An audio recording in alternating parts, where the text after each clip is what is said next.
नमस्कार मंडळी, स्टार प्रवाह वाहिनीवरील तुहिरे माझा मितवा ह्या मालिकेच्या पुढील येणाऱ्या भागामध्ये आज आपण पाहणार आहोत की राजेशच्या पायाच्या भोवती ईश्वरी आणि अर्णव हे राखेचे रिंगण ओढतात आणि बोलतात, आता तुझ्या जीवनाची देखील आम्ही अशीच राखरांगोळी करणार आहोत. आतापर्यंत तू माणसांशी चुकीचा वागत होतास, परंतु आता तू देवाशी देखील वागलेला आहेस. देवाच्या पादुका चोरून देवाचा अपमान केलेला आहेस.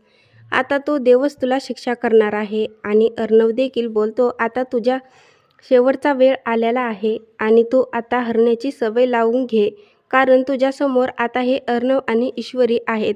असं बोलून अर्णव आणि ईश्वरी दोघेही एकमेकांचा हात पकडतात आणि बोलतात.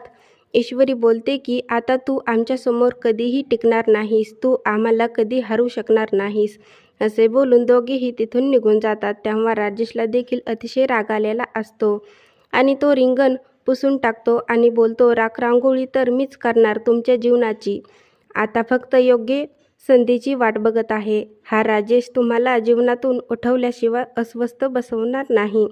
आता पुढील येणाऱ्या भागामध्ये अर्णव आणि ईश्वरी कशाप्रकारे राजेशला धडा शिकवणार, त्याचबरोबर राजेश कशाप्रकारे आपल्या अपमानाचा बदला घेणार, हे पाहणं खूपच मजेदार ठरणार आहे. तुहिरे माझा मितवा ह्या मालिकेचे नवनवीन अपडेट पाहण्यासाठी माझ्या चॅनलला लाईक करा, शेअर करा आणि सबस्क्राईब करायला विसरू नका.